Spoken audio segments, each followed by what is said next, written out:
roster. I mean, the meme exists, especially when we're looking at the European scene with bad Benny, good Benny. So that's definitely something where you can translate that in. No, but I really think that if you are in that position, it gives you a different outlook on life, and you approach also the career as a pro gamer very differently. I mean, a lot of the guys in Korea, they have already started with previous games coming from StarCraft 2, for example. So that gives you a different perspective, especially as you grow, to approach it more as a job than just as a hobby, which we've seen when new players emerge in any esports scene, especially the younger ones. So having someone that has the experience and can lead the team from that perspective is always very valuable. But so let's break down some of the maps here that these teams might be going on for the first game of the series. What do you think is going to be maybe key picks here for either of the teams? I mean, we kept highlighting Battlefield of Eternity yesterday for these Korean rosters against the Chinese squads, but now we're at Korea versus Korea. It's a little bit more of a mix-up with some of these maps. I think I'd expect to see, them breaking a little deeper into the pool, maybe picking some more things that, they're more familiar with themselves rather than looking at, like, the Korean favorites. We have Braxis banned out again. That has been a trend, not only. I think we see it very rarely. A little bit more on the North American side every now and then. Europe has played it once. We've seen it during the Western Clash a little bit more, but nothing too outstanding. Has been consistently banned here within the Eastern Clash as well. And now we're also having the ban on Volskaya again, which we saw yesterday. But starting things off with Dragonshire, which of course from a control perspective is very unique. Yeah, I mean, definitely. Dragonshire is one of the most unique maps to play. We highlighted yesterday about the global style. They're still very familiar with this map. Picks like Tahaka are still very confident in the top lane because of the way that you play the objective with the shrine control. Like, having the global presence on the bot lane to gank that at any time could be very, very significant, especially if these teams are playing that Deckard Cain, playing that bot lane focused style, which we've already seen BlossoM is a very big fan of as far as the Deckard Cain goes. Once again, if you want to vote for which team you think will win, which we will show the results of at the end of the draft, you can either use hashtag BLS or hashtag TP, depending on who you think will take the first series. I love the swag we are getting here. We mentioned this yesterday, but you already mentioned some of the more alternative picks. Once again, you've got to start breaking down the priority onto Urel. Was dominant at the Western Clash, has been mid-effective here. We've had some wins, some losses, but once again, the losses were by the Chinese teams. But how highly prioritized do you think she'll be? Is she going to make it into bans yet, for example? Given yesterday and the priority that we've seen for her yesterday, I would say we are most likely not going to see her in the bans, but I would be surprised if she doesn't play a role on the top lane. Now, first of all, as Snitch said before, Dehaka on this map is still extremely powerful, also because it can very quickly offset any kind of fight towards the bottom of the map. But Urel just offers everything you want out of a top laner. She has the sustain, she has the wave clear, and she has also the easy jump onto the objective itself, so you can always force your opponent to make a decision. Do I take the shrine and lose out on the minion wave, or do I get the experience but might lose control over the control point for some time? So that's one of the main reasons why I would really be surprised if she doesn't have a role in the draft. Well, let's find out. Not wasting any time, heading straight into the draft. And it's going to be BlossoM banning first. I mean, this was a Tempest map choice on Dragonshire. And because of that, we can actually see that they haven't actually, BlossoM have not played this map that much, and when they have, they are 0-3 on it. So a very solid opening salvo coming in here from Tempest right before any heroes are even locked in. That's actually one of the things that I want to ask you, Snitch, because if you are in a situation where your opponent picks the map against you and takes one of the, or you take the map of an opponent, take one of the maps where they are weak, how much pressure does that put on you if BlossoM, let's say, for example, has a good game here? Yeah, I mean, I think, honestly, if I'm BlossoM right now, I'm not feeling too concerned about this Dragonshire pick. As, we all know, we're breaking into these best of fives now. You have a lot more space to give up these maps if you feel like, it's not that big a deal. I'm not saying they're going to, like, throw the game or anything, but they're going to be confident to just try and play their best. If they don't win, it's not their map. It's not that big a deal. They have more games to prepare for. Not to rub salt into the wound here, but you guys experienced something similar at GCWC, where you went up against the Koreans and they lost the early games, but they said we're still totally fine because these are maps that we were expected to be the weaker team, and then later on our power picks come online. So that's pretty much the dynamic here. Yeah, I think for sure, even modern times of our roster, we're still very confident picking maps that we don't feel we are super confident on, or just letting them choose maps that we don't really like, and just preparing for later games in the series if that is the case. We take these 50-50s of like, we could win this map, but we're not banking on it. Diablo coming in first for BlossoM. A pick that actually currently mirrors their map rate on here, a 0-3 pick, but it is just so powerful since the rework. So a very solid opening, but that still leaves Phoenix, that still leaves Rainer, it still leaves Decade Kane, and we do see the Phoenix, but it's going to be Thrall prioritized over those supports. This is actually a really interesting opening here for Tempest. Oftentimes you see Thrall banned out when your opponent opens with the Diablo and Phoenix setup to not add an additional slow onto their side.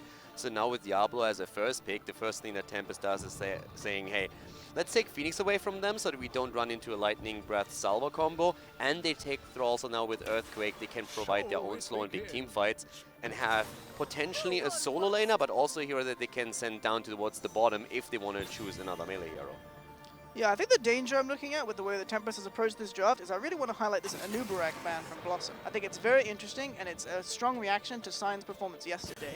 I think the Anubarak ban into the Diablo first pick, I would assume that actually this might be another tank ban coming out from BlossoM, and they're trying to choke Sign. It's kind of like an unfamiliar territory. Maybe the Joanna, like forcing them to play Dragon Shower a little bit differently. Yeah, here's the Garrosh ban. We could still see the Meridian coming out for Sign, but as you said, I'm kind of expecting this Thrall to be more on the bot side of the map and not played as the solo lane, especially when the heroes come out. Yeah. They're going to probably be looking for something else. So I think we're already starting to see the rotation forming for Tempest in their draft, and I'm a little bit nervous that maybe about the way that this tank's going to go. Meridian's a bit more of a popular pick for Sign on this hero, but like you said, it's still, the Garrosh is a little bit more of the instant impact, and they're actually not showing their tank yet. This, of course, does mean he can flex depending on what is left over. And Malthael coming in, the Thrall very much likely going to be a hero for lockdown. He's played it a lot this phase, and that Malthael could be coming in for Dami.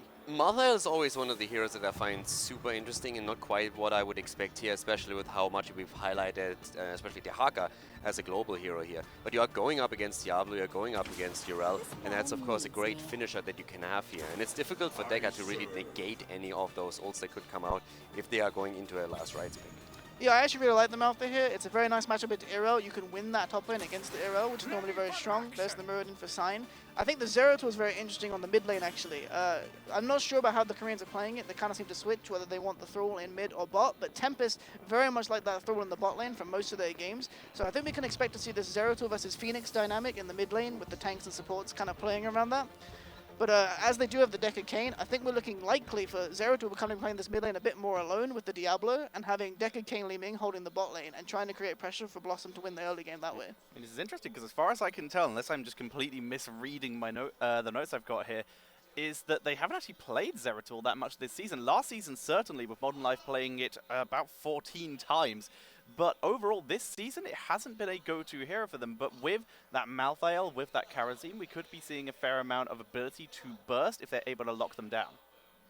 Yeah, I mean, I think you want to highlight the Malthael's lane phase here is kind of like a good reason to pick the Zeratul. Obviously, he's very gankable. He has to play very aggressive to be able to win this Irel matchup. So I think we're likely going to be seeing the Zeratul Diablo trying to control the mid lane as best as they can and be able to have Zeratul play this top side. Make sure the Irel can win this matchup. Try and create space that way to have Irel get the rotation down so they can play even more around this Decade bot lane with the Li Ming and like try and create walls and tower experience gains that way. And with no Rainer or Phoenix on the board, are either of you potentially feeling the old-fashioned VP APOC combo? I was thinking about that too. At this point, I mean, normally you would still consider Lightning Breath here, but we have seen a few games where teams were trying to throw a bit of a curveball. How likely do you think that is? Do you feel that's still an option, especially with Li Ming to try and follow up on the stun? Yeah, I mean, I don't think it's too impossible here. I think, you know, Phoenix is a nice target, Thrall is a nice target. Like, they have good Void targets here. You have to worry about the late game. With the Monk getting his Cleanser 16, it can be very dangerous to try and go for these big wombo combos and just have him cleanse 2 people, and then your setup's completely wasted. So I think, you know, we're probably going to be looking more towards the Lightning Breath, but I think if they do feel confident playing the Void APOC style, it's definitely not bad. We will have to see. Right now, chat seems very confident that they're going to be able to play around that with quite a lot of TP win in the chat. 79-21. It's adorable, isn't it? It's absolutely amazing. It's really nice. My favorite's the Dami. I do also like the Dani. It is super cool, but that is going to be our draft. And let's talk about the other side very quickly. Let's have a look at Tempest. What do you think of their draft in general? We've talked a lot about the potential wombo from BlossoM, but what do you think? Personally, I like the draft of BlossoM a little bit more with the setup that they have. Tempest have a lot of tools that fit well, but I feel like the cohesion has to be more. They have to have more coordination than we are going to see on the side of BlossoM, and that's the one thing that worries me a little bit. I don't know. For me, Tempest is always a little bit weird. have no other way of actually phrasing it, but it always feels that when they are on stage, there's something that doesn't quite click for Tempest, even though they present themselves in any interview and in any way you talk to them as a unit. On stage, there's always that slight desync. Well, let's see if they do click together. As ladies and gentlemen, we are ready for game number 1 of day number 2. We are heading into Dragonshire, and it is BlossoM versus Tempest.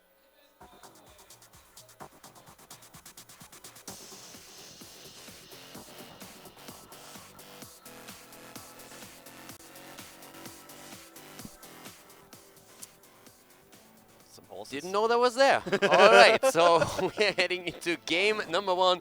Dragonshire is the map. We have BlossoM going up against Team Tempest in the best of 5 here, and over to the left it is BlossoM, of course, with Molan on Li Ming, Wiz on Urel, Merryday on Deckard Cain, Gonda on Zeratul, on Hong Kono, on Diablo. And on the right it is Tempest with Lockdown on Thrall, Good on 4, Phoenix, Dami 3, on Malthael, 2, Sign on Muradin, 1. and Hyde, bringing out the monk with that Unleash the Karazim dragon's here. wrath.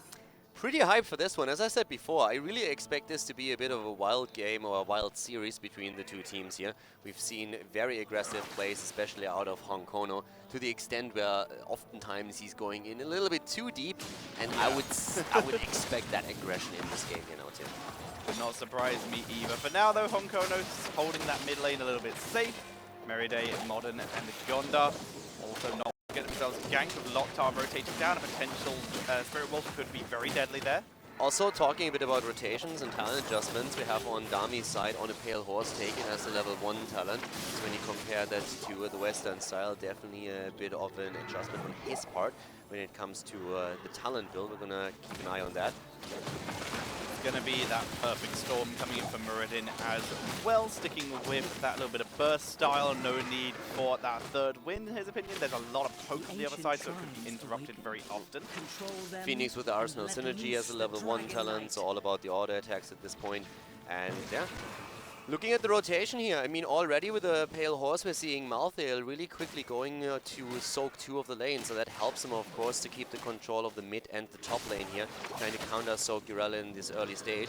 The one benefit that it gave over to their opponent was that they could try and see if maybe they can invade the Siege Giant camp, but we already had Diablo anchor the play for BlossoM, so Tempest couldn't really dare to invade at that point. So both of the teams just take their Siege Giant camp, and we have the equilibrium at the bottom lane established again. Speaking of invading here, we see Sign and Dami both pair up to deal with Urel. They force her off the point.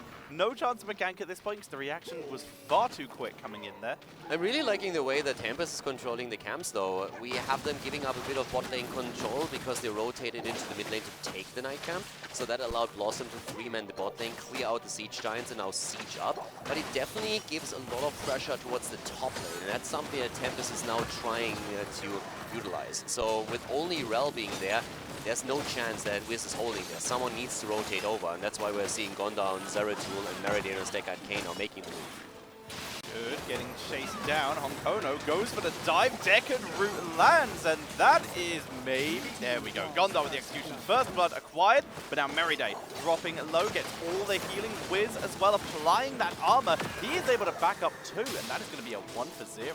Yeah, really well done here, and Deckard had to go in very, very deep to get the route set up, so he was in a bit of trouble in the back end of it, but well played here. And also from Hong Kono, really making sure that he gets Phoenix. He was just within range, and throwing him into the root of Deckard Cain is what allowed the kill to happen in the first place. It's a good coordination from BlossoM and a very well executed rotation top as a response to the night camp pressure that was established by Tempest. We were talking just earlier. Snip brought up how Tempest play with vision, not just denying it, but able to acquire it, and we have that air ally coming in here. You're against the Zeratul, don't want him to sneak up on you. It's extra allies, so you have more dash options, more escape options from that Diablo engage.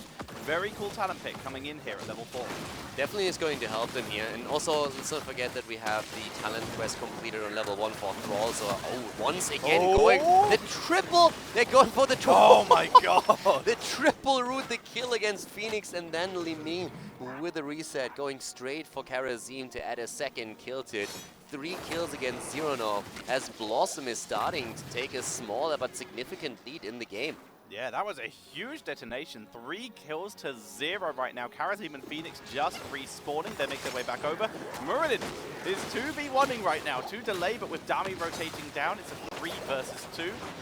Canon Kono.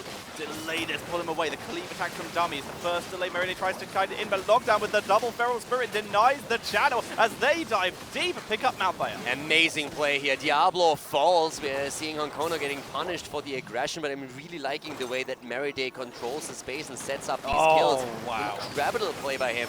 Another kill as we're seeing Phoenix fall, and BlossoM is just dominating this early stage of the game.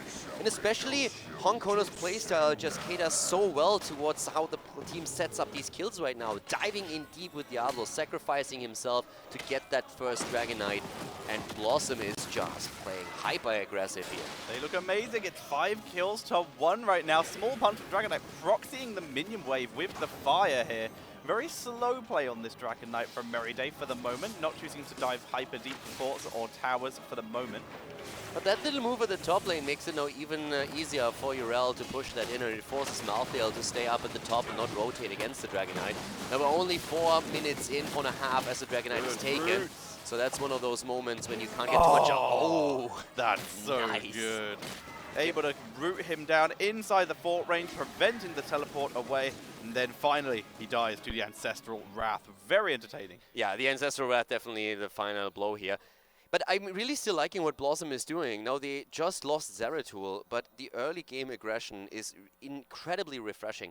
I like how we talked about Honkono, how he really tries to be super aggressive. He plays oftentimes with Muradin. We've seen it now on Diablo. And he's just not afraid to dive in deep for these kills. No. And you have to highlight the follow-ups that we have in every single one of these engagements from Merida. The way that he controls those fights and helps out his teammates by executing good routes and just slows everyone, the CC that he brings out. Deckard Cain is having a huge impact when it comes to the kills that they got so far. And we're looking at 5 kills against 2. Yes, we are. It's been a very good start here for BlossoM, making the most out of their heavy CC composition. And that's not going to change until level 16, where Karazim might actually get that extra bit of cleanse with that cleansing touch. But that's a long way away, isn't it, Snitch? Isn't it, Kaldor? Yeah, so we kind of shut Snitch out here. I didn't actually listen to you. Good. Because I was expecting him to tell you answer. what, retcon. Hey, Kaldor, what do you think of just how effective... what do you think of how effective that we have been... what do you think of how effectively the hard CC comp of BlossoM has been working when Karazim still has to wait till level 16 for any kind of cleanse? I mean, so far it works out really nice for them. Once the 16 is online, you are going to have a bit of a harder time really establishing those CC chains. The problem is, if the game continues the way it does right now, that 16 talent is just far, far away. Because the first objective was now easily grabbed, and the early game kills, while being great, don't have as much of an impact as they will have later on when those death timers rise. So if the aggressive style that we're seeing out of BlossoM can continue towards the level 10, level 13 spike, then I think BlossoM has a good chance of really just walking away with this. So Tempest really needs to establish a bit of a solid base here and just like take a step back and say like, okay guys, let's just make sure that we're not falling apart here. And in some of these situations, you could maybe use the solo lane as the place to establish that base, but in this case, Malthael, even with that dire lone style that he's gone for, that level 4, he's still been struggling against the Urel, even with the help and the rotations of Muradin. Yeah, and this is actually one of the things, like the heavy frontline that we're seeing from Tempest is obviously designed to, especially later on, keep Phoenix alive. But Good really struggled quite a bit so far. And one of the problems is that whenever he tries to warp out, we've seen Honkono in particular anticipate where he wants to go. Yeah. So he's not making any kind of engage onto, let's say, Malthael or Thrall when those rotations to the top lane happen. He just waits for Phoenix and says, okay, as long as I am still on my mount, I can close the distance, I can engage into you. You already used your warp. You have absolutely no way to move away from this. And as long as we're seeing Merida just follow everything up, he is the primary target. So I feel this is the big danger that we are now having on their side, and Good needs to be aware of that.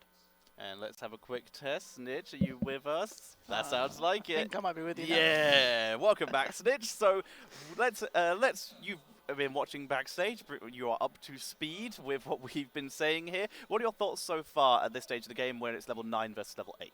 I mean, I'm really impressed actually with BlossoM's early aggression and the way they're being very decisive with these ganks. I was a little bit worried, you know, they were getting some of the camps out on Tempest side. They had a very nice rotation with the 3-man top. They had the mouth there with the Phoenix pushing and the Karazim. Like, it was it looked like a very dangerous situation for BlossoM to deal with. But they came up, they found the picks on the Phoenix, they found more picks on the Phoenix in mid. Like, I've been very impressed with Gondar's map rotation so far throughout the game and the way that he's setting up the map before looking for these ganks. So even if he doesn't find them, he's still getting value in the bot side with the way he set up the waves for his teammates, or he's still getting value in the mid lane. Like, it's very, very impressive. The one thing that surprised me a bit when we were talking about the night push at the top lane with the 3 players was they didn't anchor the play with anyone. They didn't have the vision and saw the rotation coming way too late. So if they don't move back earlier, once they lose vision of BlossoM, was it a bit weird to you that nobody was trying to just like sit in the bush and just demount anyone that tries to make that flank happen?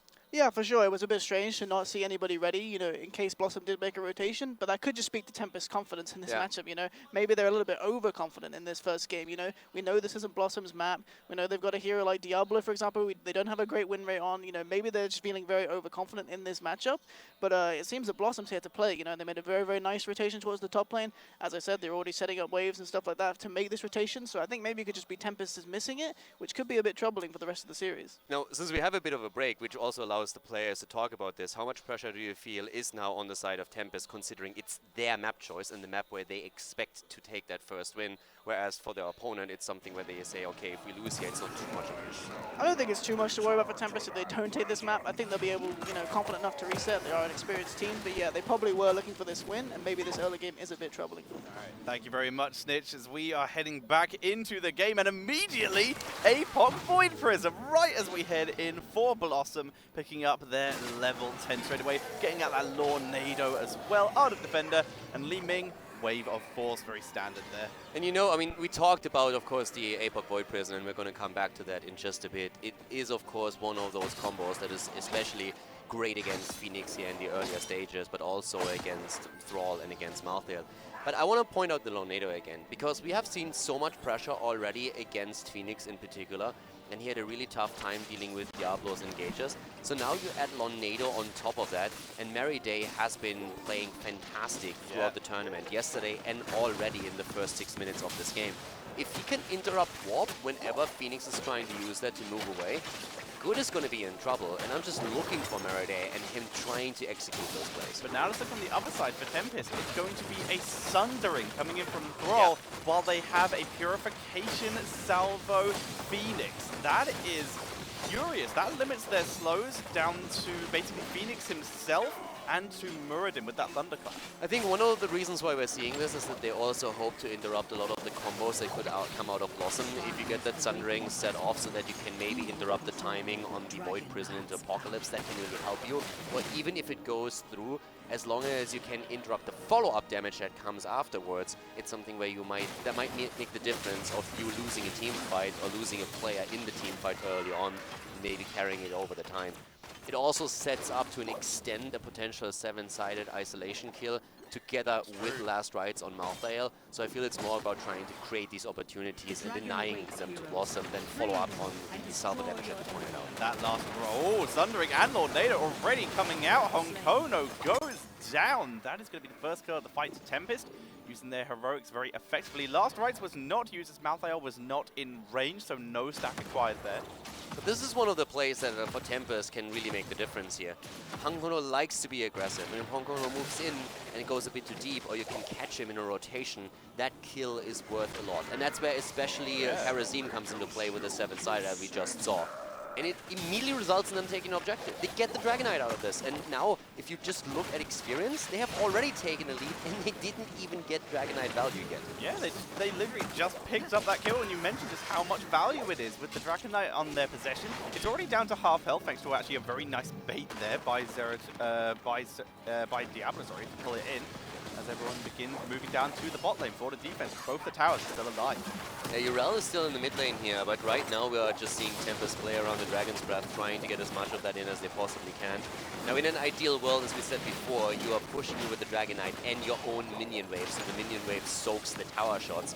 That's something that Tempest wasn't really able to do too much because of the wave clear that we're seeing from BlossoM. They destroyed those waves quickly, and that forced the Dragon Knight into tower range. And as you pointed out a bit earlier, it dropped in HP so fast. So it's a great defense from BlossoM's perspective, but Tempest still has taken a slight lead now.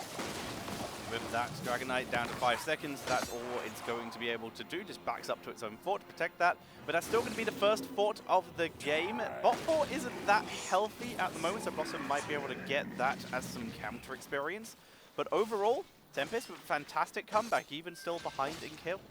And level 13 talents are now also, of course, super important here. I mean, you look at the inevitable end on the side of the Malthael, and that's something you can really just use whenever you have these engages coming through Diablo and he's trying to get those stun chains, when you see Deckard Cain trying to follow it up. And that was a huge problem in the earlier stages, but as the game continues, there are going to be more tools for Tempest to really deal with it. You pointed out the Cleansing Touch on level 16 early on. Once that's online, it's going to be really difficult for BlossoM to get the value out of these CC comps that they got in the early game. And once again, Diablo is going to be very reliant on that crowd control. He's gone for the normal Fire Stomp build, no sneaky Malevolence snuck in there, but he's still got that devastating charge. It's still so incredibly effective at bursting heroes down if he can get that stacked up. So we'll see if he's able to do that, and if the Cleansing Touch might be able to shut that down. For now, Quicksilver coming in for that Kerosene as a nice little escape tool for after the cleanse, or even to get them out of range of Diablo in the first one. Yeah, and from a macro perspective, the teams are now both focusing heavily again on camps, and we see the night camp taken by both sides. Now there is of course the difference that Tempest still has a fort on the top lane where BlossoM has lost theirs already early in the game. And that's especially creating pressure at another objective. Team fight down here at the bottom there theoretically though. Here comes once again the Lornado trying to isolate them, but Wiz is low and needs to be very careful here. Konkono also anchoring that, but here comes the Sundering as they're going straight for the isolation. The 7-sided comes out and the last right finishing the kill, getting the first stack here for Malthael. Fantastic Sundering by Droll. The exact combo you called out with that 7-sided and last rights. An easy pickup by Tempest. And Urel also burning that Ardent Defender. That is a fantastic trade-up for Tempest. And just to give you a bit of a perspective of what we've seen here, obviously with Diablo still dead, he wasn't at 100 souls yet. But Diablo was at that point sitting at 93 souls. So close. And he got blown up from 100 HP, 100% HP to 0 within seconds. And it was simply this combo. So even on max health, that combo is a massive threat. Balit and BlossoM not able to defend and prevent that Dragon Knight from happening. They delay at least a little bit, and as such Diablo has returned, so they can be able to defend this as 5. But they're going to be defending against a Dragon Knight and level 16 coming in for Tempest. And that level 16 talent is really a huge boost now through the Cleansing Touch that we highlighted several times here.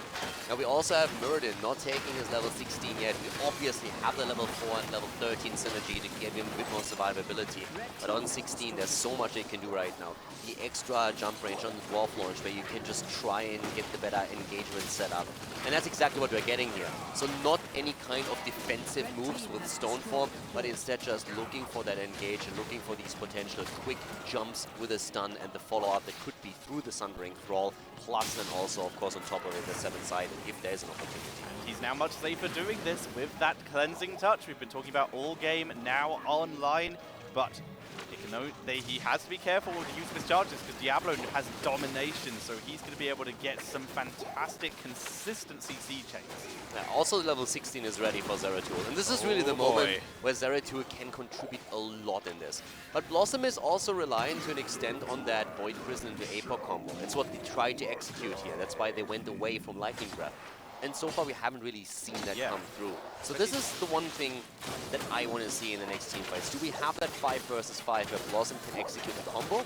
Or will Tempest with Cleansing Touch and Sundering be able to interrupt it? We've been seeing where BlossoM have been able to choose the fights pre-heroics, they've been able to pick up kills. But ever since then, Tempest has always been able to find Diablo and they've been able to pick him off. It's great target calling and Honkono has been struggling for it. Yeah, the early game has gone in BlossoM's favor, but Tempest has done a really nice job after level 10 abilities. And BlossoM just couldn't keep up that aggression. So now the question is, can they find those team fights? Can they find the combo? Are they in a position where they can put the pressure onto Good again and take Phoenix out? That would be a great start for them into this. But already from a positioning perspective, Good is trying to keep as safe as possible behind Dami on Malthael, behind Lockdown on Thrall, and of course Sign, who's still running Muradin here in the bush.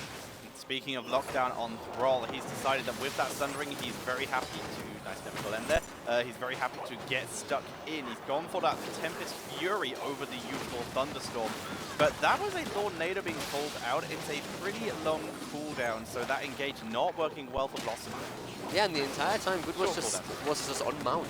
It was just in a position where he didn't even try to fire. It was just saying, I'm playing the safe. You can spend resources trying to catch me here, but I'm going to play this as safe as possible, fire away, and we're going to fall back and play this safe. Don't know why I called Tornado a long cooldown. It's already out, basically, so completely derped that one. So we see them moving in. Might try and catch someone out with that Tornado once again, if they can do so, of course. VP could be a fantastic isolation tool for BlossoM, as they do take down that fort. They're still only 1 fort down to 3, much in favor of Tempest. The Tornado does not find anyone hiding in that bush. Yeah, right now he's just throwing it out. As he said, it's a low cooldown, so Meriday is trying to use it to get some plays. They were already on the move back, and so they know that the next possible fight will be another half minute down the road. So throwing it out there doesn't really hurt you since you're moving back anyways. But if you catch someone that is hiding in that bush, that might lead to a kill. So it was a good use. You're completely right. And as such, Ancient Blessings used to clean up this camp as quick as possible. This is going to be a camp-for-camp situation. Difference is Tempest still have their fort up in the top lane, so there's more immediate value to be gained there for BlossoM, seeing as they staggered theirs. If they kill off Tempest's Bruiser camp, then they can gain significantly more value. But they have to do that while preventing a Dragon Knight going over. So we do see everyone from BlossoM rotating top. This is going to be their lane of defense. They're on even talents, 1 level down still, but this is their steadfast bastion right now, especially with that spell shield from the Merc camp. I mean, BlossoM is on a bit of a timer here. I don't think that Tempest really has to force the issues. If they are level ahead and they will hit level 20 first, but that's something that BlossoM is now trying to change by taking the top lane and playing aggressive here, trying to get some structures. Inevitable end already used by Dami here, as we saw the lockdown attempt through Deck Arcane. But Lockdown himself is actually at the side, and he could try and flank here with a good Sundering. He's already looking for it, and here we go. They're moving forward, looking for the right angle. Both these teams posturing as best they can. All the minions are already dead, so fighting under this fort is bad. That's a good VP, and APOC finally lands! That was absolutely beautiful. The triple kill as they move in. It's a quad kill. They take everyone down here with the exception of Sign. A beautiful setup, fighting underneath the fort, and then the perfect setup through Zeratul. That combo was fantastic. Gonda was so low, and then he finds the perfect VP. The combo is good. The APOC comes through, insta-kills Thrall, and then the damage through Liming is immediately there to take down Phoenix, take down Malthael, and even Karazim can't escape. That was an excellent teamfight execution. That was gorgeous. They were under 4, no minions, backs against the wall. Diablo's engage failed, but Gonda comes up huge with that play, and now we see them moving onto the fort. They're going to try and probably grab the first keep of the game, and bot lane is going to be the angle of attack.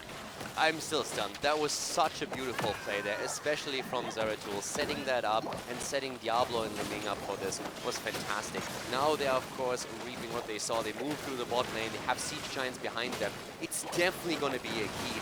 This hurts. This hurts for Tempest. They don't even have 20 yet. It's going to come in soon, but at this point, BlossoM just has full control.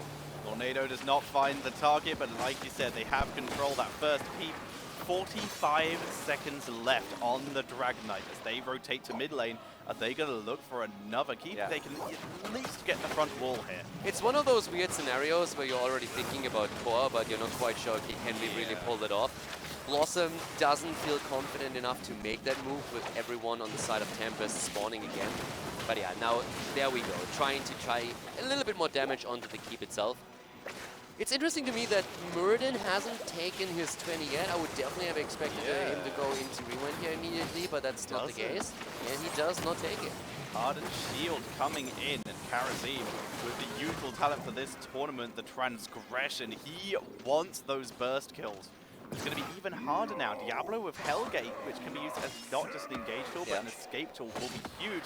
And Deckard, with those perfect gems, is going to have so much more slows and healing reduction. It's really interesting to me that Sign feels not confident enough to have the survivability here with Rewind, which would allow him for the second healing static to be activated here.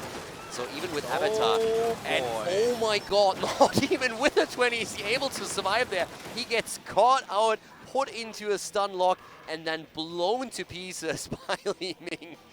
Well, they're moving into bot. They're going to at least clean out the lane here. The Dragon Knight's ages away. They decide not to go for core. Instead, this Bruiser can have extra pressure. The more they can keep Tempest out in this bot lane, the better chance they have of the next Dragon Knight, which can be their winning end game condition.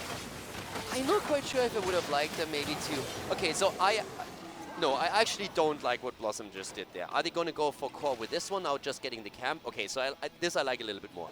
If they would have just moved back here, I would have criticized that heavily, because at least you try to invade your opponent's night camp, if not take down the keep. But the thought process was, get the spell aura, and I can get behind that. They feel that they have enough time to use the spell aura to make a play, but with now Muradin being back, this is a little bit weird. Like, this is a bit odd to me. Here's where we start to see the pedigree of Tempest compared to BlossoM come in. BlossoM, they do have two incredibly experienced players, and all of the players at this point are superb, but that lack of immediate kill pressure, deciding to play it, a little bit of hesitation, moving into bot, then deciding no, night camp, then deciding yeah, core, maybe, a little bit of indecision. This late in the game, if you get a kill and your opponent is on a 60-second cooldown death timer, you try to invite, like, you could have either made a play for keep, second keep in the mid lane, for example. You could have tried to eliminate the fort at the top, at least take the night camp away of your opponent and then move into the fort and eliminate that too. But they basically blew up Muradin and they got zero out of it. Like, absolutely nothing. They got a camp at the bot lane that got immediately destroyed by Tempest as Muradin respawns. And in the meantime, Tempest themselves made a great choice by moving into their own night camp and creating some top lane pressure. So BlossoM just wasted that opportunity that they created for themselves.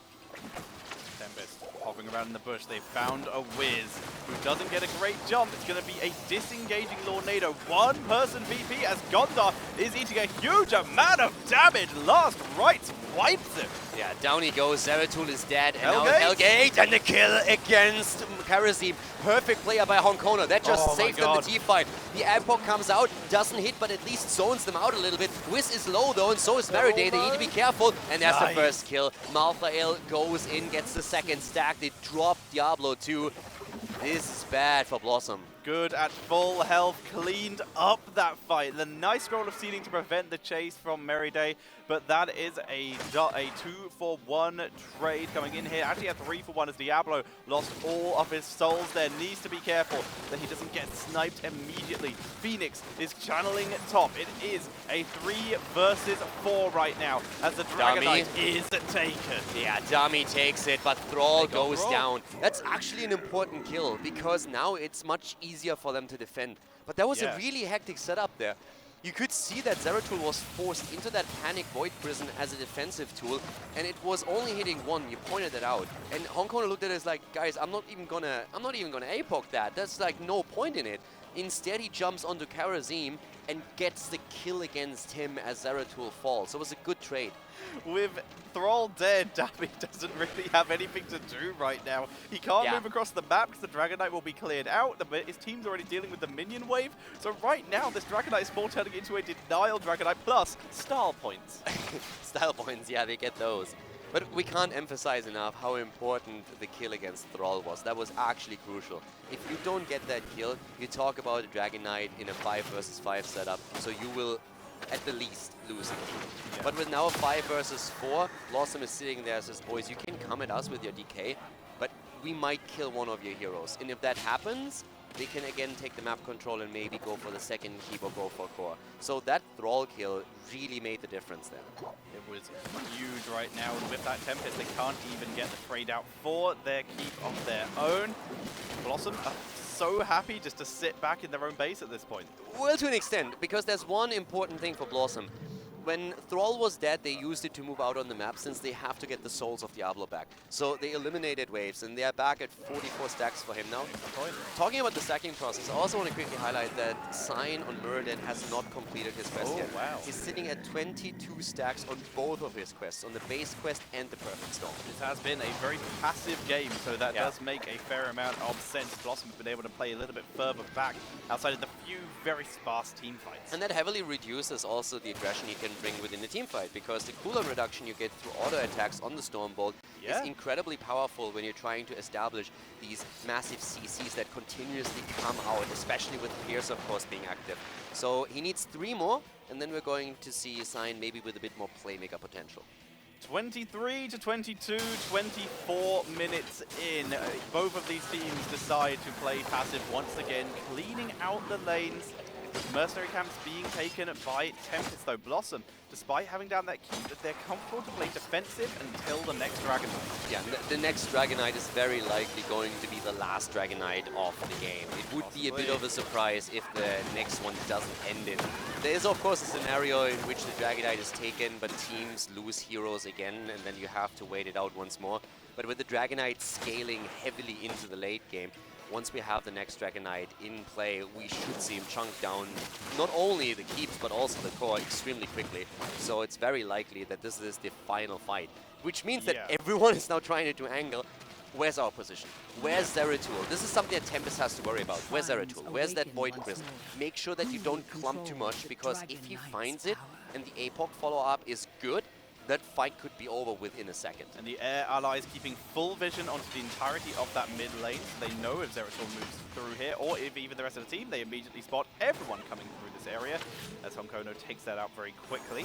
But now, let's have a look at who has control over that center point. If either team was able to double channel, who would have the better time taking the Dragon Knight, and it's got to be BlossoM.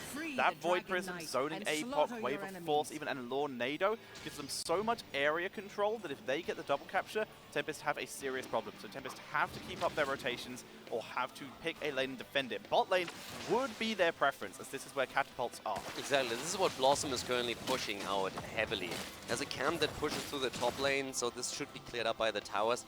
BlossoM out of, well, short of losing a keep, they don't have to make that rotation, but they're just looking for the play. Look at Gondar, he's just sitting there, he's just waiting. He's saying like, I can make that play here. If I find an opportunity, I jump in, I get the VP, and we follow up. And remember, BlossoM 0-3 in league play on this map. Let's see if they can actually close this one out. Currently, they do have an XP lead and are about to hit level 24. Zeratul is just so crucial right now. Gondar is just sitting there, fully hidden, fully invisible. In Tempest, they are looking for him. They're saying, guys, once he shows, we need to be careful here. They're spreading out the entire time. It's all about the waves here, and we are heading into minute 27 right now. That Dragon Knight is going to scale more and more. This will end the game. Yes, the Dragon Knight should definitely end it at this point. Both these teams so passive. It's a game of patience right now. Whichever team engages has the potential for making the mistake that could lose them the game, or making the play that wins it them.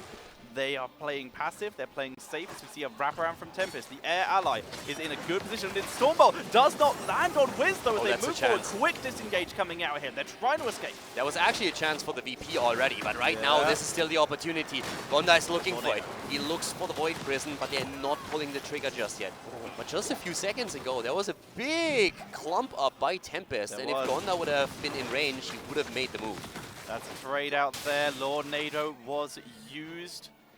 And that was very, very close there. It's a very short cooldown though, so it's going to be up in time for the next fight as we very quickly see that immediate Shrine trade. But this puts Tempest in the best position. They now have control over the catapult lane, so they can defend this better. This is so intense now. And again, this is Tempest's map. This is the map where they said, hey, BlossoM is weak here. We can win. Well, we can start the series with a win maybe, get the first map. If BlossoM takes the victory here, that would be a fantastic start for them into the best of 5. Not only do you take the lead, but you defeat your opponent on a map where you are traditionally weaker. So they are now in a situation, it comes all down to this one VP, potentially the combo, or if Tempest finds an engage onto someone, maybe through Muradin. Tempest are 6-1 on this map, so like you said, losing here would be absolutely crazy as they're moving in. This could be it. Sign gets rooted here. He is the target. Immediate turnaround onto Hyde, but they just can't get them. Both these teams too sustaining. And Dami lost hit points so quickly. I mean, the move was against Diablo, as we see Sign jumping in with the Stormbolt, but Malthael was under pressure. Now, of course, he can still buy back with his level 20, so if he falls, that's the one hero that you can lose in this setup. But now we have all of a sudden 2 shrines taken. And this is really where Tempest is now under pressure. Now we are going to see the fight transition into the mid lane.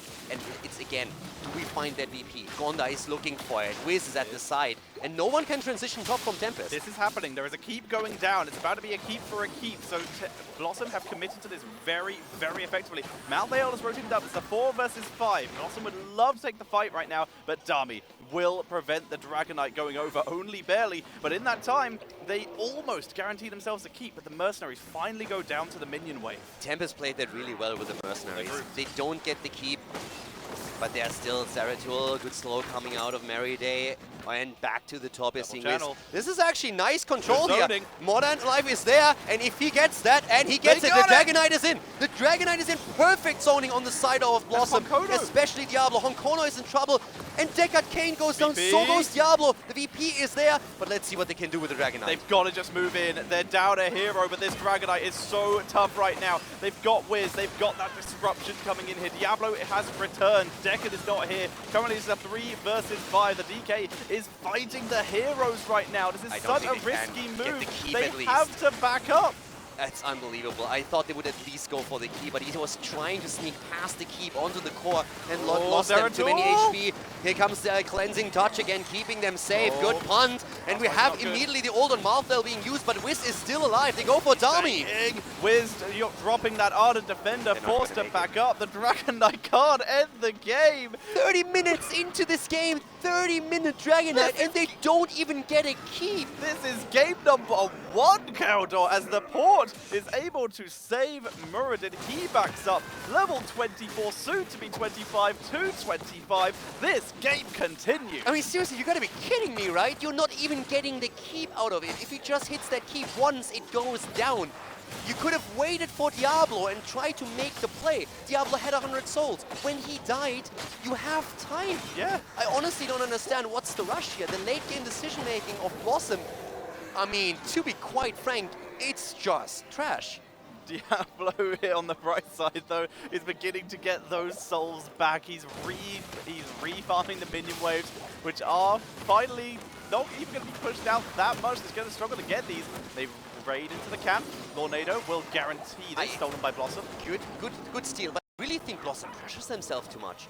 We have the situation earlier where Muradin is blown up and they get no value out of it. Now they get a Dragon Knight with such good play, such good zone control, but it doesn't work. Here's the team fight, and we're going in deep for this one, and this is an opportunity. The White Prison is there. They follow it up. Apok is there. The combo hits. They go for Mouth, and he goes down. Good is dropped low as well. Indomitable Spirit not available. He is down. A quick kill on Karazim. That's a double kill, looking for the triple on lockdown. Malthael has returned as they get the counter kill.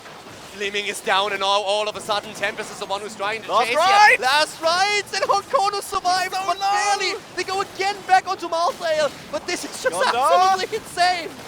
Dami dropping low. He's taken out thanks to the anti-healing. The knockback. Bot lane is being pushed, but BlossoM are so low. They have to back up, but Malthael 70 seconds away thanks to that. Nothing can stop death. Now, Australia just the other day made the shortest game in HGC history happen, but now we are probably seeing the longest here. 61% on the core as those catapults have shelled away. Sign is jumping in. Urel is in the middle. Urel is in the middle, is channeling, and then it has to be. That has to be game. It's got to be. Karazim will be up. 7-sided. Could burn down this Dragon Knight if they play this perfectly. But Lord Nado's on the board. Sundering. They're trying to finish off Meriday before this core call. That can't matter anymore. The Dragon Knight. He can one-shot the core at this point pretty much. Down. Lockdown goes down. Sign is still trying to make a play here. Here comes the punt. Look at that monster. Oh my god. 7-sided with transgression. The core is deleted. And it is BlossoM with game number 1 in a 30-something minute game. That was crazy, Caldor. That was absolutely crazy. 33 minutes. This might have been the longest, if not one of the longest games that we have seen in HGC history. But oh boy, does BlossoM have to clean up their late game shot calling. Snitch, give us a break from talking for a second. What just happened? I mean, honestly, I was almost quite disappointed with the way BlossoM approached this game. I think in the Tempest composition and Tempest talent choices, you know, between the offensive cadenza Phoenix, the last rights, they were very scared to teamfight. We did not see that Earthquake from Thrall. I don't think Tempest ever wanted to teamfight in this game, and I think it was up to BlossoM to find these situations where they could drop the Void Prison, drop the APOC, and pull the trigger, and I think they were very, very slow. Aside from this top fort dive, which kind of blew open the game for a little bit, they were very, very poor at finding these engages. I think Gondar specifically was kind of struggling to find these like windows where he could get a good Void Prison for these teamfights. There was actually one in the mid lane where I expected him to make the move. They were hiding at the bottom of the map for a long time, and then at some point, the entire time, Tempest plays it well and just splits. But when they move into the mid lane, there's this one moment where they cluster up as 4, and he's in range. He can make the jump in and get the Void Prison, and he just sits there. And I feel like he felt afraid to make that in case that he misses it. He felt not really confident